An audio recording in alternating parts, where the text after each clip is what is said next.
Israel, una nación elegida por Dios, pero completamente extraviada. Su corazón se había alejado del Creador y en su trono se sentaba un rey débil, influenciado por una reina despiadada que arrastró al pueblo hacia la oscuridad. Jezabel, la sacerdotisa de Baal, se convirtió en la sombra que cubrió la tierra santa con tinieblas. Edificó altares a dioses paganos, estableció templos para el culto falso y manchó el suelo de Israel con la sangre de los profetas verdaderos. Era una época de apostasía generalizada, de confusión espiritual, donde lo santo era despreciado y lo impuro era celebrado. Pero en medio de esa decadencia se alzó una voz diferente. No fue la de un general ni la de un sabio, sino la de un profeta que surgió desde el desierto, un hombre que hablaría en nombre del Dios vivo y desafiaría a reyes, reinos y religiones falsas con la verdad. Su nombre era Elías y su llegada fue como un trueno que rasga el cielo. No traía títulos, no tenía ejército ni respaldo humano. Lo único que lo acompañaba era la autoridad divina. Su primera aparición fue frente al mismísimo rey Acab. Sin temor ni vacilación, pronunció una sentencia que cambiaría el curso de la nación. Vive Jehová, Dios de Israel, delante de quien estoy, que no caerá lluvia ni rocío en estos años, sino por mi palabra. Fue una declaración de guerra espiritual, no solo contra un monarca corrupto, sino contra Baal, el supuesto dios de la lluvia. Con esas palabras, Elías cerró los cielos. Lo que vino después no fue un desastre natural, sino un juicio celestial. Durante 3 años enteros, ni una sola gota tocó la tierra. El calor abrazó los campos, los ríos se redujeron a polvo, y el hambre se convirtió en visitante constante en cada hogar. Pero mientras Israel gemía, el profeta fue llevado a un lugar secreto por orden del Señor. Vete hacia el oriente y escóndete junto al arroyo de Querit, que está frente al Jordán. Beberás de sus aguas, y he dado orden a los cuervos para que te alimenten allí. Elías obedeció. Se retiró a un lugar desolado, invisible a los ojos de sus enemigos, pero rodeado por la presencia de Dios.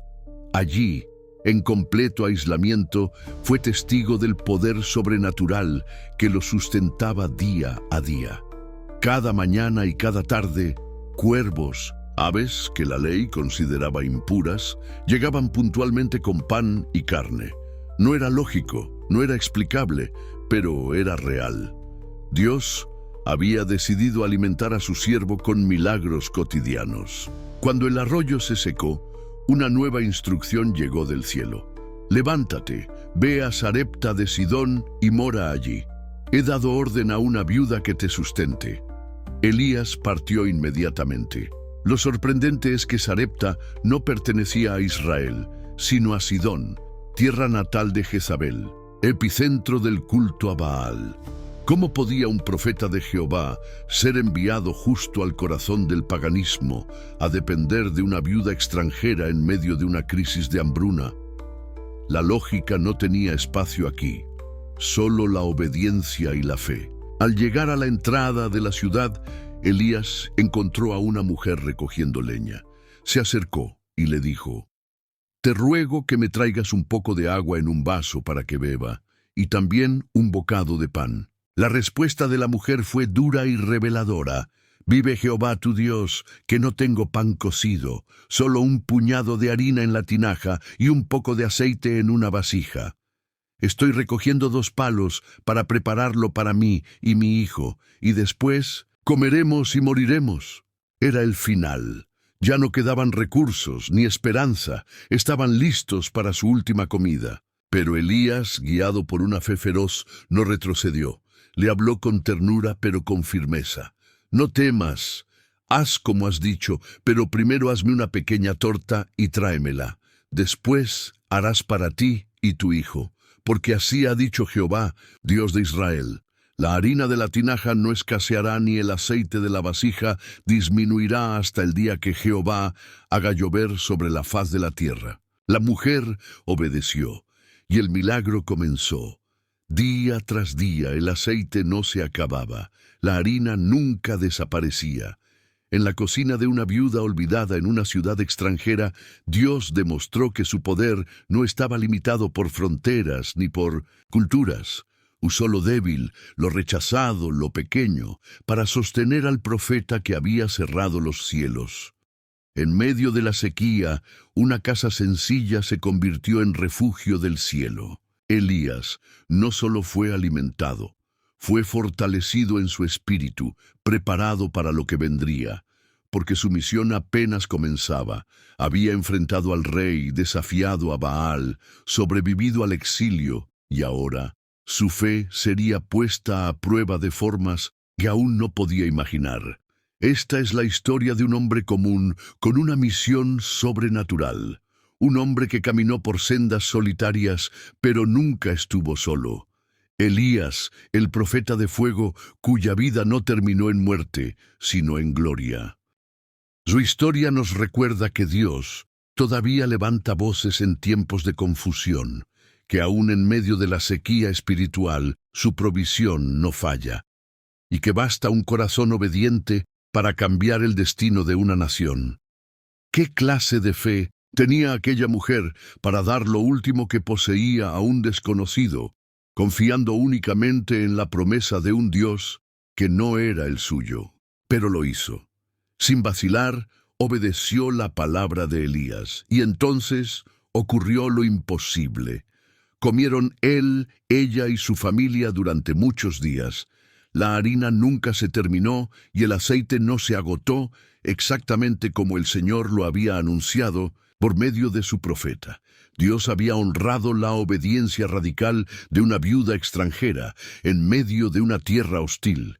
Sin embargo, la prueba en Sarepta no había concluido. Después de todo esto, el hijo de la mujer cayó gravemente enfermo. Su salud se deterioró tanto que dejó de respirar. La tragedia golpeó de nuevo aquella casa que antes había conocido el milagro. La madre, desgarrada por el dolor, se volvió hacia Elías con angustia. ¿Qué tengo yo contigo, hombre de Dios? Has venido para traer a memoria mis pecados y matar a mi hijo. Elías sintió el peso del dolor ajeno como si fuera propio. Sin dudar, tomó al niño entre sus brazos, lo llevó a su aposento, lo colocó en su cama y clamó a lo alto. Jehová, Dios mío, ¿también a esta viuda que me ha dado refugio le has traído sufrimiento? ¿Has dejado que su hijo muera? Luego se tendió sobre el niño 3 veces, y con cada gesto elevó una súplica desesperada. Jehová, Dios mío, te ruego, devuelve la vida a este niño. Fue un acto profundo de identificación, un clamor desde las entrañas, un pedido que rompía el silencio del cielo, y Dios escuchó. El alma del niño regresó a su cuerpo, y él vivió. Elías lo tomó y lo llevó de regreso a su madre. Mira, dijo, tu hijo vive. La mujer, aún con lágrimas, respondió, ahora sé que tú eres un hombre de Dios, y que la palabra del Señor en tu boca es verdad. Ya no creía solo en la provisión, ahora había visto el poder de Dios vencer, incluso a la muerte. Pasaron 3 largos años, 3 años de sequía, de desesperación, de hambre extendida por todo el reino. La tierra clamaba por alivio. Entonces la palabra del Señor llegó nuevamente a Elías. Preséntate ante Acab, y haré llover sobre la tierra. El momento definitivo había llegado. Elías obedeció y en su camino se encontró con un rostro familiar. Abdías, el mayordomo del rey. Pero Abdías no era como Acab. Era un hombre temeroso de Dios. Mientras Jezabel perseguía y asesinaba profetas, Abdías los había protegido, escondiendo a 100 de ellos en cuevas y alimentándolos en secreto con pan y agua. Al verlo, Elías le dijo, ve y dile a tu señor, Elías está aquí. Pero Abdías tembló. ¿Qué he hecho yo para que me entregues a Acab? Vive Jehová, que no ha habido nación donde no te haya buscado, y cuando no te hallaban, hacía jurar que no estabas. ¿Y ahora me pides que le diga que estás aquí? Y si el Espíritu del Señor te lleva a otro lugar, me matará. Yo temo a Dios desde mi juventud. ¿No sabes que escondía a los profetas cuando Jezabel los mataba? Elías respondió con firmeza: Vive Jehová de los ejércitos, en cuya presencia estoy, que hoy me mostraré a él. Abdías aceptó y llevó el mensaje al rey. Acab, consumido por el odio y la desesperación, fue al encuentro de Elías. La atmósfera era tensa. ¿Eres tú el que ha causado problemas en Israel?, preguntó. Elías no retrocedió. No he sido yo quien ha traído calamidad, sino tú y la casa de tu padre, por abandonar los mandamientos del Señor y seguir a los Baales. Y lanzó el reto: convoca a todo Israel al monte Carmelo y también a los 450 profetas de Baal y los 400 de Asera que comen en la mesa de Jezabel. Acab, quizás por temor, desesperación o por curiosidad, obedeció. El monte Carmelo era el escenario perfecto, visible desde muchas regiones, sería el teatro de una confrontación espiritual que marcaría para siempre al pueblo. Cuando todos estuvieron reunidos, Elías se dirigió al pueblo con una pregunta que cortó como espada. ¿Hasta cuándo van a titubear entre dos pensamientos? Si Jehová es Dios, síganlo, y si Baal lo es, vayan tras él. Pero el pueblo no respondió, ni una sola palabra. El silencio era el reflejo de su confusión y cobardía. Entonces Elías propuso una prueba, una demostración definitiva. Yo soy el único profeta del Señor que queda. Ellos son 450 profetas de Baal. Denos 2 bueyes, que ellos escojan uno, lo preparen, pero no le pongan fuego. Yo haré lo mismo. Con el otro, luego invocarán el nombre de sus dioses, y yo invocaré el nombre del Señor, y el Dios que responda con fuego, ese será el verdadero Dios. El pueblo, intrigado y expectante, aceptó el desafío. Los profetas de Baal comenzaron su ritual. Desde el amanecer hasta el mediodía, clamaban con gritos desesperados. Bailaban alrededor del altar, se cortaban el cuerpo, suplicaban con frenética desesperación. Pero no hubo respuesta. «Baal, respóndenos, respóndenos», gritaban con fuerza, sus voces quebradas por la desesperación. Elías, observando desde lejos, alzó su voz con sarcasmo. «Griten más alto. Tal vez su Dios está pensando, o tiene trabajo, o ha salido de viaje. Quizás duerme y necesitan despertarlo». Los profetas de Baal, desesperados por una señal, clamaban con más intensidad. Comenzaron a herirse con cuchillos y lanzas, tal como lo dictaban sus costumbres paganas. Su sangre corría por sus cuerpos como un sacrificio humano sin sentido. Querían provocar la compasión de un Dios que no existía. El mediodía pasó y ellos continuaban, delirantes, profetizando en trance hasta la hora del sacrificio de la tarde. Pero no hubo voz, ni respuesta, ni señal. El cielo permaneció en absoluto silencio.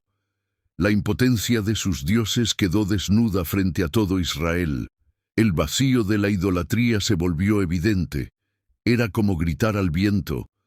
Entonces Elías se levantó, caminó hacia el altar con una determinación serena. Ordenó que se llenaran 4 cántaros de agua y los derramaran sobre el sacrificio y la leña.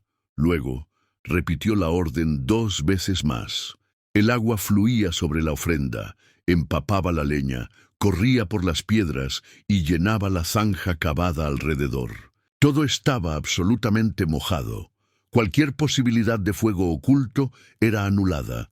Ya no había lugar para trucos ni para dudas. Y cuando llegó el momento del sacrificio, Elías se acercó al altar.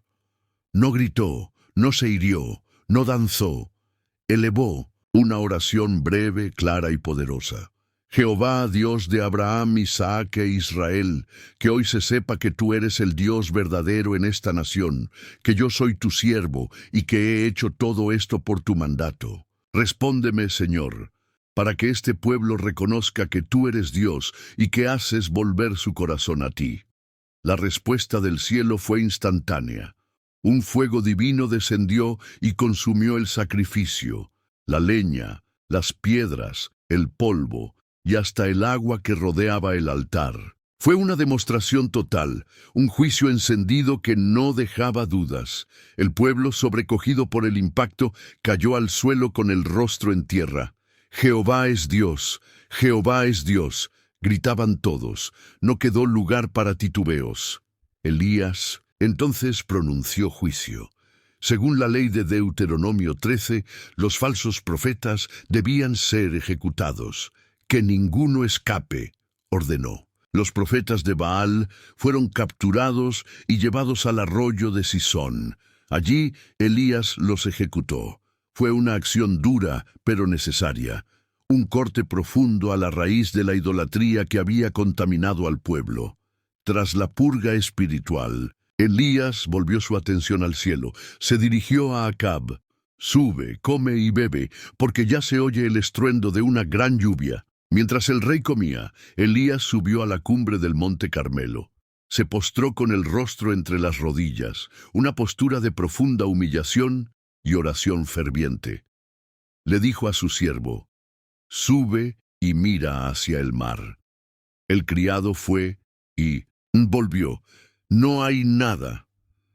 «Vuelve», dijo Elías, y así lo hizo 7 veces. A la 7ª, el criado regresó con una pequeña señal. «Veo una nube como la palma de la mano de un hombre que se levanta del mar». Eso bastaba. «Corre, dile a Acab, engancha tu carro y baja, para que la lluvia no te detenga».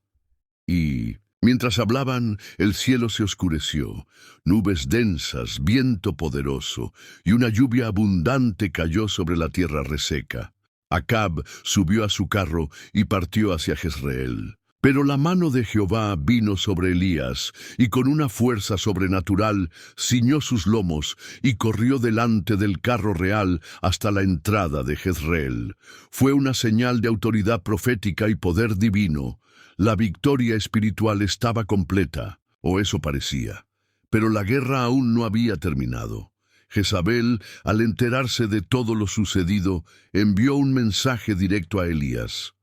«Así me hagan los dioses y aún me añadan, si mañana a esta hora no te hago como uno de ellos». Esa amenaza quebró el espíritu del profeta, el mismo hombre que había desafiado reyes, que había llamado fuego del cielo, que había hecho llover con su oración.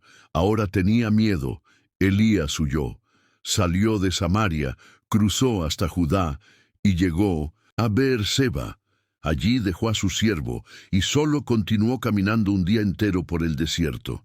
Finalmente se desplomó bajo un enebro, exhausto, angustiado, roto por dentro, y allí, bajo aquel árbol, pidió morir. «Ya basta, Jehová, quita mi vida. No soy mejor que mis padres». Se recostó y cayó en sueño, pero el Señor no lo reprendió, no lo acusó. En su infinita misericordia lo consoló. Un ángel tocó su hombro. «Levántate y come». Frente a él había una torta cocida sobre brasas y una vasija de agua. Elías comió y volvió a dormir. El ángel regresó por segunda vez. «Levántate y come, porque el camino que te queda es largo». Elías obedeció.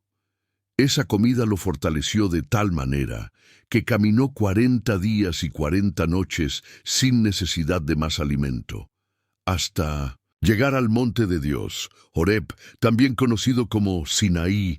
Allí se refugió en una cueva, la misma montaña donde siglos antes Dios había hablado con Moisés. Y una vez más, la voz de Jehová vino: «¿Qué haces aquí, Elías?». El profeta, aún herido, respondió: «He tenido un gran celo por ti, Señor, Pero tu pueblo ha roto tu pacto, ha destruido tus altares, ha asesinado a tus profetas. Solo yo he quedado y me buscan para matarme. Entonces el Señor le habló, no con fuego, no con terremoto, ni con viento huracanado. Pero eso vendría después. Cuando Elías percibió esa suave brisa, distinta a cualquier estruendo anterior, entendió que estaba en la presencia real y cercana del Dios vivo.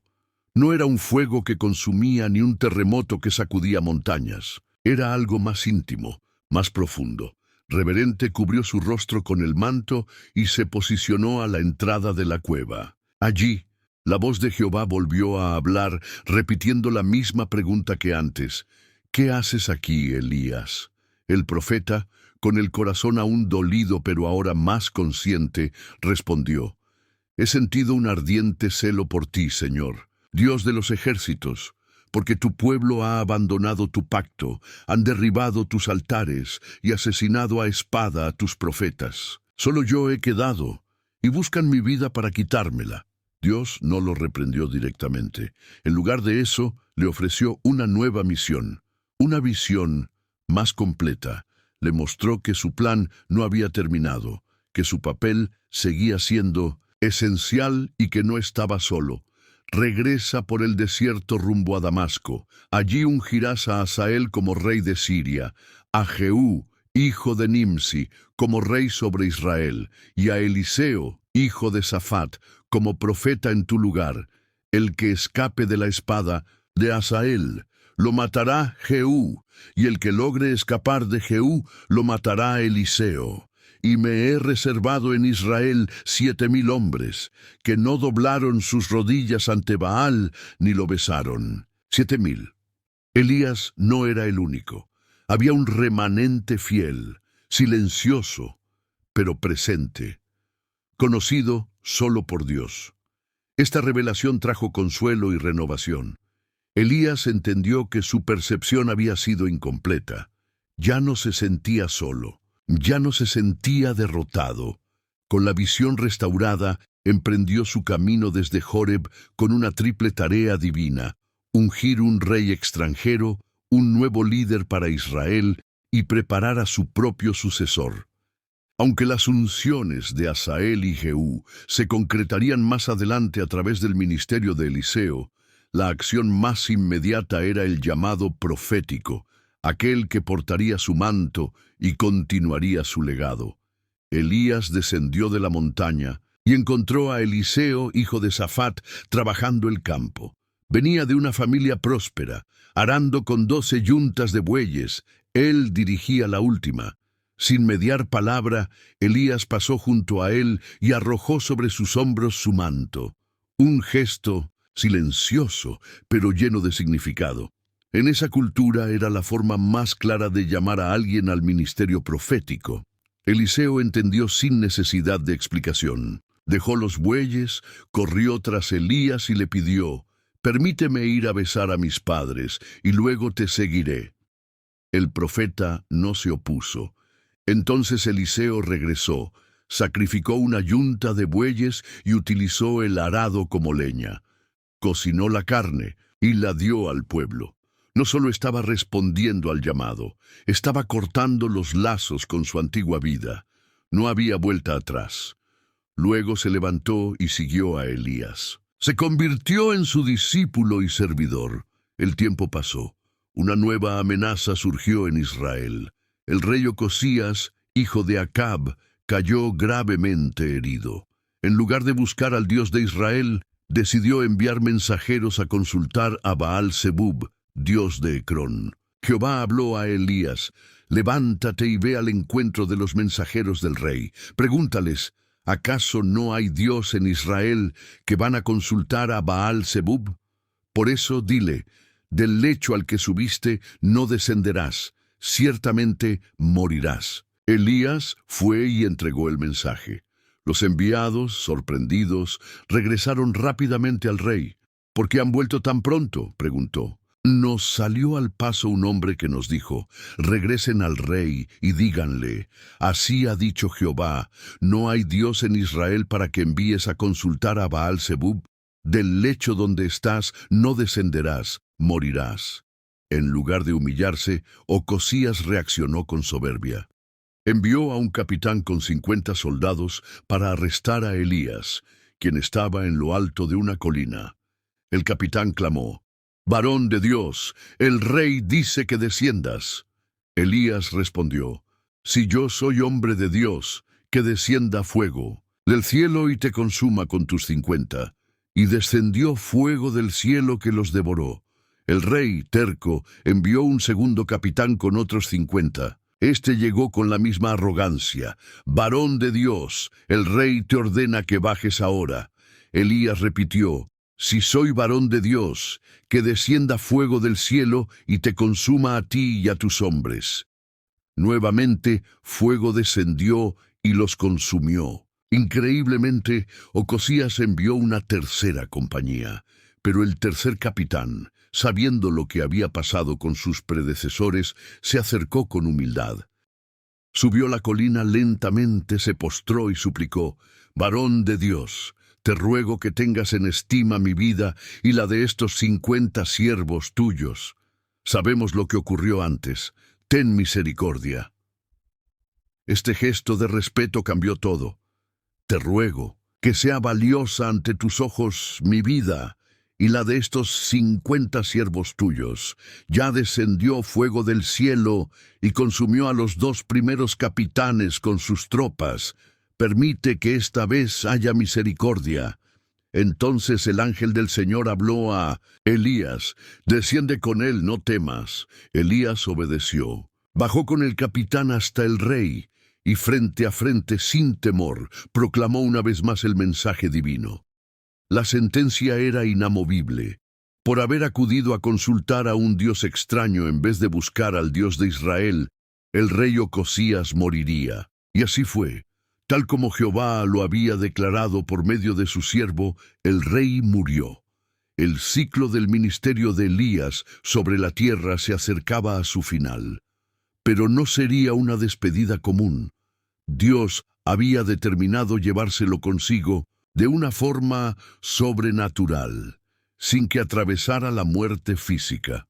Cuando el día señalado llegó, Elías caminaba desde Gilgal en compañía de Eliseo. Consciente del momento que se acercaba, Elías le pidió 3 veces a su discípulo que se quedara atrás, en Betel, en Jericó y finalmente en el Jordán. Tal vez quería probar su fidelidad o evitarle el dolor de presenciar su partida. Pero Eliseo no vaciló. «Vive Jehová y vive tu alma, que no te dejaré». Fue su respuesta cada vez. En Betel y en Jericó, los hijos de los profetas salieron al encuentro de Eliseo. Ellos también sabían lo que ocurriría. «¿Sabes que hoy el Señor quitará a tu maestro de sobre ti?». Eliseo respondió: «Sí, lo sé, callad». 50 de estos hombres los siguieron a la distancia y observaron desde lejos, cuando Elías y Eliseo llegaron a la orilla del Jordán. Allí, el profeta tomó su manto, lo dobló y golpeó el agua. Y como en los días de Moisés y Josué, el río se abrió a ambos lados, permitiéndoles cruzar en seco. Al otro lado del Jordán, sabiendo que su tiempo había llegado, Elías se volvió hacia Eliseo.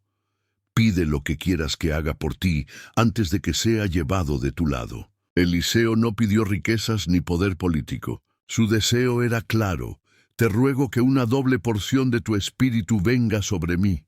No se trataba de ambición. Él pedía la bendición del primogénito, la continuación del llamado. «Cosa difícil has pedido. Si me ves cuando sea, quitado de ti, te será concedido. Si no, no lo será». Mientras caminaban juntos y conversaban, de repente apareció un carro de fuego con caballos ardientes. Separó a ambos, y en un instante Elías fue elevado al cielo en un torbellino de gloria. Eliseo, lleno de asombro y emoción, gritó: Padre mío, carro de Israel y su gente de a caballo, y nunca más lo volvió a ver.